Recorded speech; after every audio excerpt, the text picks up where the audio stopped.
عمومی طور پہ ہم کسی سے محبت اس لیے کرتے ہیں کہ اس کا ہمارے کندھوں پر کوئی احسان ہوتا ہے تو ہم اس کے بدلے میں اس سے پیار کرتے ہیں۔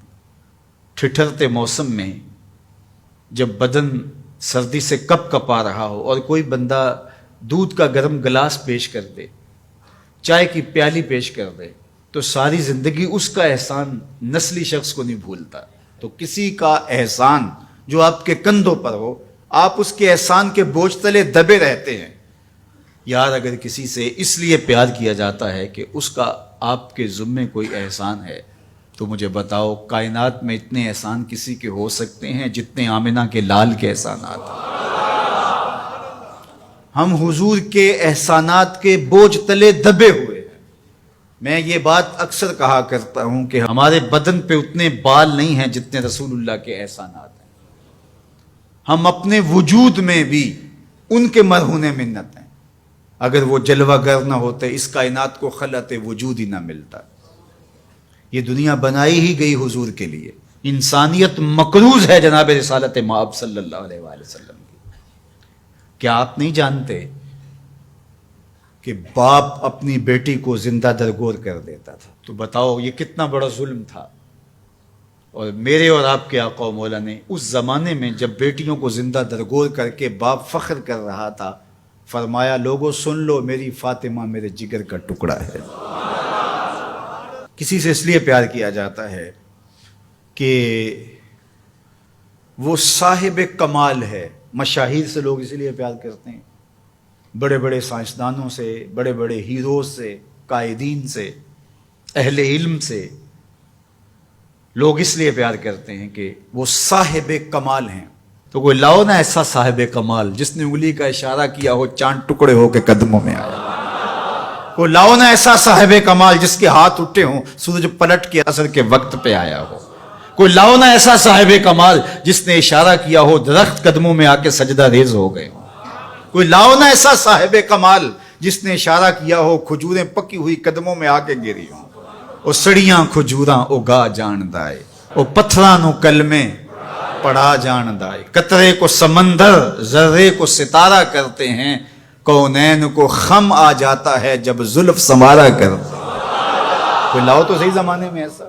اچھا کسی سے پیار اس لیے بھی کیا جاتا ہے کہ مستقبل میں اس کی کوئی ضرورت پیش آنی ہوتی ہے تو بندہ تعلق رکھتا ہے۔ تو اگر یہ غرض ہے محبت کی تو بتاؤ نزع سے اوکھا ویلا ہو سکتا ہے؟ بتاؤ حشر سے کوئی اوکھا ویلا ہو سکتا ہے؟ اس اوکھے ویلے نہ باپ کام آئے گا، نہ ماں کام آئے گی، نہ بہن کام آئے گی، نہ بھائی کام آئے گا، نہ بیوی، نہ دوست، نہ اولاد، نہ مال، کچھ بھی کام نہیں آئے گا۔ اگر وہاں کام آئے گا تو آمنہ کا لال ہی کام آئے گا۔ تو پھر آؤ نہ ان سے محبت کا رشتہ جوڑتے ہیں۔ کسی سے اس لیے پیار کیا جاتا ہے کہ وہ سونا بہت ہے۔ اچھا یہی معیار ہے اگر کسی سے محبت کا، اور یہی سب سے بڑا داعیہ ہے محبت کا، تو آؤ پھر اس سے پیار کریں۔ مکھ چند بدر شاہ شانی ہے، متھے چمک دی لاٹ نورانی، کالی زلف تے اکھ مستانی ہے، مخمور رکھی ہن مد بھریاں، سبحان اللہ ما اجمل کا ما احسن کا ما اکمل کا، کتے مہر علی کتے تیری، اللہ اکبر۔ آؤ پھر ان سے پیار کیجئے۔ اور محبت کا ایک تقاضا یہ بھی بیان کیا گیا، حب کا شیء اکثر ذکرہ، بندہ جس سے محبت کرتا ہے کثرت سے اس کا ذکر کرتا ہے۔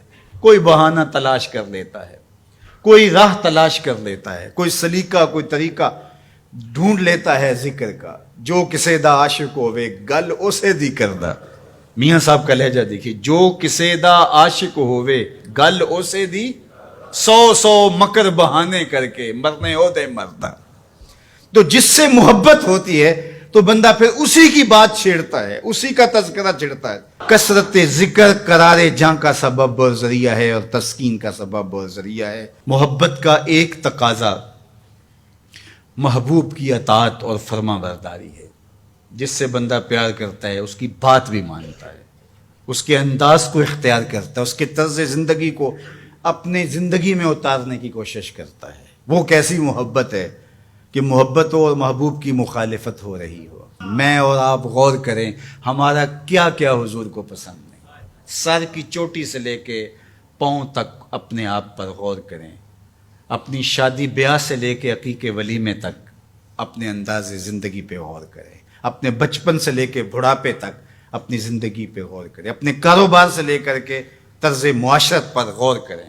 حضور کے نام کے نعرے لگاؤ، حضور پہ درود پڑھو، حضور کے حسن کا ذکر کرو، حضور کی نعتیں پڑھو، محافل سجاؤ، حضور کے لیے قربانیاں پیش کرو.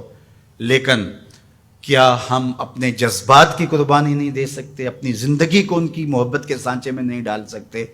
اگر ہم نہیں ڈال سکتے ہیں تو پھر ہماری محبت ابھی خام ہے، ابھی کچی ہے. یہ ربیع الاول کا موسم یہ ہمیں موقع فراہم کرتا ہے.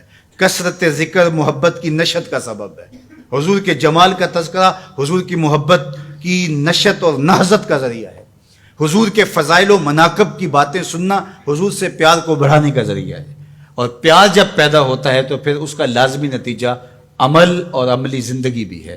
اس لیے اس موسم کو بھرپور گزاریے گا، اچھے انداز سے گزاریے گا، اور میلاد کے نام سے کسی خرافات سے اپنے آپ کو محفوظ رکھیے گا. یہ دھوم دھڑکے، یہ ڈھول باجے اور یہ رسے باندھ کر کے راستوں کو بلاک کر کے لوگوں کو اذیت پہنچانا یہ میرے نبی کا طریقہ نہیں ہے. خوبصورت انداز سے گھروں میں درودوں کی محافل سجائیے گا. اپنے بچوں کو بٹھا کے سونے محمد پہ درود پڑھیے گا. مساجد میں حضور کے ذکر کی محافل کیجیے گا. صدقہ و خیرات کیجیے گا. اپنی ہمسائیگی پر، اپنی رشتہ داری پر غور کیجیے گا، اور جہاں ضرورت ہو وہاں آپ ان کی مدد کے لیے پہنچیں. یہ میرے حضور کا طریقہ اور یہ حضور کا انداز ہے. پیر کے دن کا ان ایام کے اندر آپ سے ممکن ہو تو روزہ رکھیے گا. یہ حضور کی خوشنودی کا سبب ہے.